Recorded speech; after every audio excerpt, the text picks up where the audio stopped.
Good evening to Delhi Press. இந்த இரட்டைலை சம்பந்தமான வழக்கு உயர்நீதிமன்றத்தில் வந்தது. அந்த வழக்கு சம்பந்தமாக தொடர்ந்து வாதாடி எங்களுக்காகவும் நியாயத்திற்காகவும் வாதாடி வருகிற அருமை தோழர் திருமூர்த்தி அவர்கள் இன்றைய தினம் வாதத்தை எடுத்து வைத்தார்கள். அவரே சொல்வார். வழக்கு கடந்த வாரம் வந்த பொழுது உடனடியாக தமிழ்நாட்டில் சட்டமன்ற தேர்தல் அறிவிக்க இருப்பதால் மனுதாரர் புகழேந்தி அவர்கள் கொடுத்த மனுவின் மீது 2024ஆம் ஆண்டு போடப்பட்ட உத்தரவில் 15/3/2024 போடப்பட்ட உத்தரவு உடனடியாக நடவடிக்கை எடுக்க வேண்டும் என்று உத்தரவிட்டிருந்தார். இன்னைக்கு வழக்கு வந்தது. வழக்கு வந்த பொழுது தேர்தல் கமிஷன் மூலம் ஆஜரான வழக்கறிஞர் தேர்தல் ஆணையம் எஸ்ஐஆர் பிரச்சனையில் அந்த வேலை சம்பந்தமாக தொடர்ந்து பணியில் இருக்கிறதால உடனடியாக நடவடிக்கை எடுக்க முடியாது, ஒரு கால அளவை நிர்ணயம் செய்து சொல்ல முடியாதுன்னு சொன்னாங்க. அதை நீதிபதி கேட்டார். ஒரு கால அளவு கூட சொல்ல முடியாமல் தேர்தல் ஆணையம் இருக்கிறது என்று சொன்னால் 2024 போடப்பட்ட உத்தரவாச்சேன்னு கேட்டார்.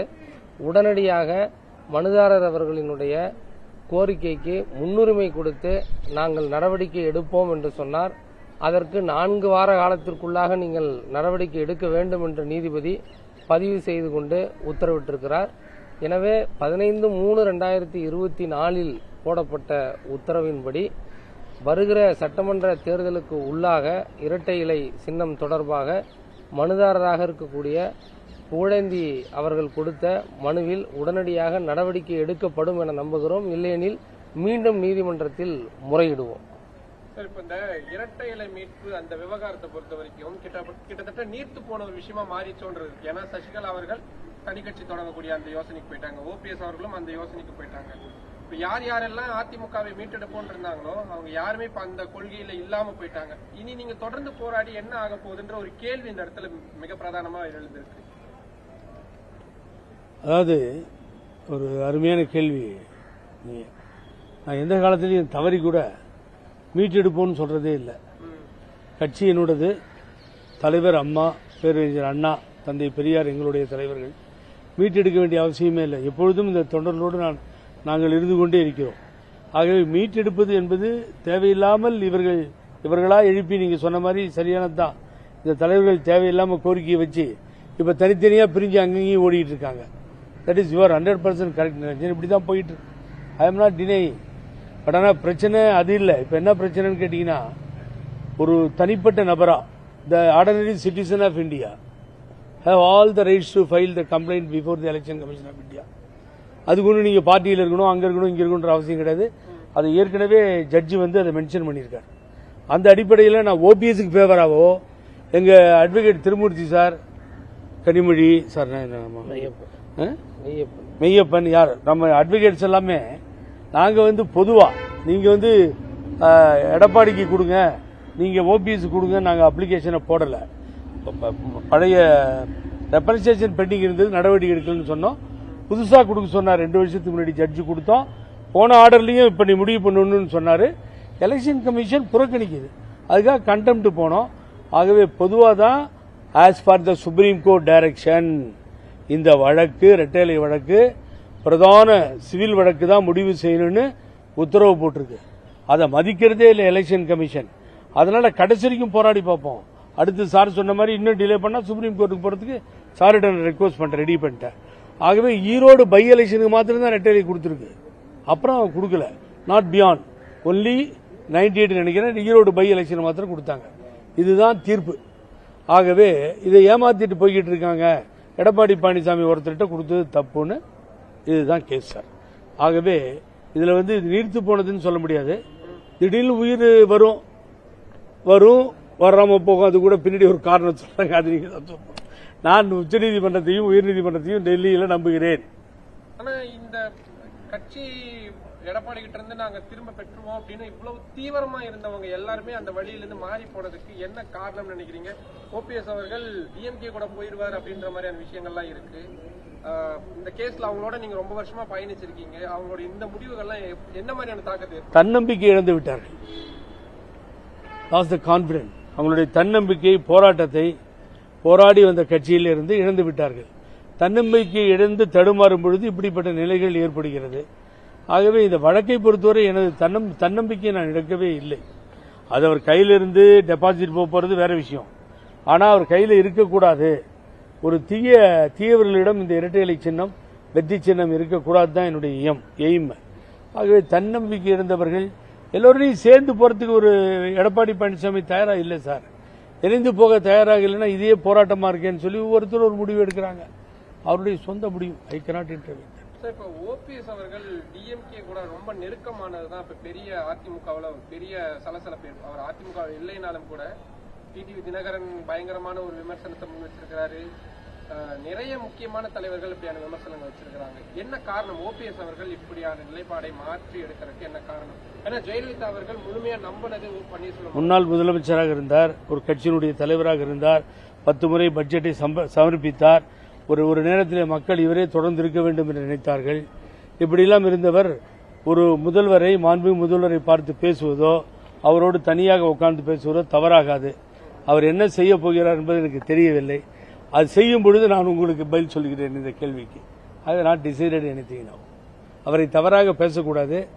தேவையில்லாமல் சிலர் பேசி வருகிறார்கள், நீங்கள் பார்த்திருப்பீர்கள். டிடிவி தினகரன் மாதிரியான முக்கியமான நபர்கள் பயங்கரமா கடுமையான வார்த்தைகளை பயன்படுத்தி விமர்சிக்கிறத பார்க்க முடியுது. ஒரு சரியான பாயிண்ட்டுக்கு வந்துட்டீங்க நீங்க. நான் சொல்லவும் நீங்க புரிஞ்சுக்கிட்டு, யார் துரோகி? ஒரே யாருமே கேட்க முடியாத கேள்வி இன்னைக்கு டெல்லி பிரஸ்ல நான் கேட்கிறேன்.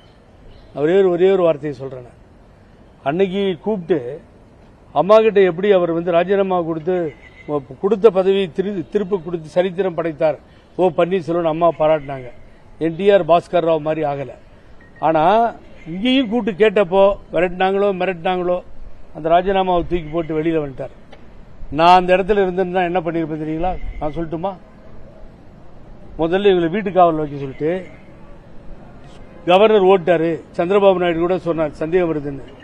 ஆகவே ராஜினாமா கொடுக்க முடியாது, உங்களால் என்ன பண்றீங்களோ நீங்க பாத்துக்கோங்கன்னு சொல்லி எல்லா சட்டமன்ற உறுப்பினர்களையும் ஒன்று திரட்டி அதை செய்திருந்தால் ஓபிஎஸ் இன்றைய தினம் தொடர்ந்து ஆட்சியில் இருந்திருப்பார். அவர் செஞ்ச ஃபர்ஸ்ட் தப்பே இவங்க மிரட்டுறாங்களேன்னு சொல்லி ராஜினாமா கொடுத்துட்டு வெளியில வந்ததுதான் அவர் பண்ண முதல் தவறு. அடுத்து தொடர்ந்து எல்லா இடத்துலையும் அவர் வளைஞ்சி குனிஞ்சு கொடுத்துட்டே போயிட்டாரே தவிர ஒரு இன்ன வரைக்கும் தனியாக ஸ்டாண்டா நிக்கிறேன் சார். அசராம தகராறு பண்ணிட்டே இருக்க உங்க எல்லாத்துக்கும் தெரியும். இதை என்னுடைய அன்பு சகோதரர்கள் சகோதரிகள் பிரஸ்ல கொண்டு போயிட்டு இருக்கீங்க.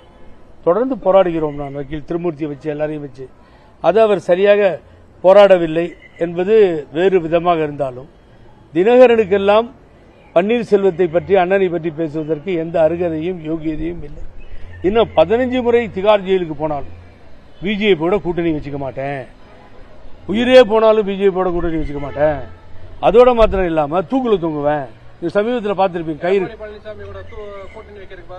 தூக்குல தூங்குவேன். நான் கூட கயிறு அனுப்பிச்சேன், ஒரு ரிசல்ட்டும் காணும் இது வரைக்கும். ஏதாவது நடக்குமான்னு பாக்குறேன். திருப்பி ஓபிஎஸ் திட்டுறாரு. ஓபிஎஸ் திட்ட அளவுக்குலாம் அவருக்கு அருகதை இல்லை.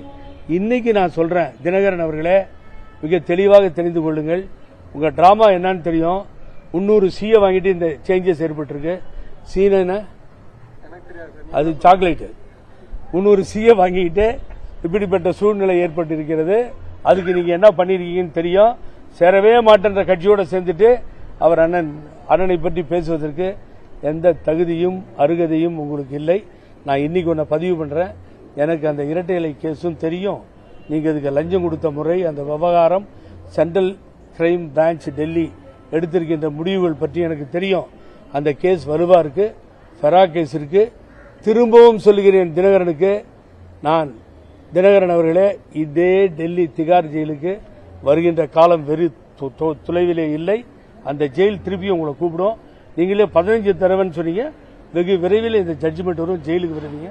நீங்க ஓபிஎஸ் பேசுறதுக்கெல்லாம் ஓபிஎஸ் வாழ்க்கை இதுல துரோகமே கிடையாது. அவருடைய சரித்திரத்தில் நீங்க ஒரு பெரிய துரோகி. உங்களை ஊத்தி முழுறாங்க பாருங்க வலைதளத்தில், அதை திரும்பி பாருங்க. ஆகவே பச்சுவந்தி துரோகி எல்லாம் எனது அன்பு முன்னாள் நண்பர் டிடிவி தினகரன் திரும்பவும் திகார் ஜெயிலுக்கு வருவார். அதுதான் செய்தி.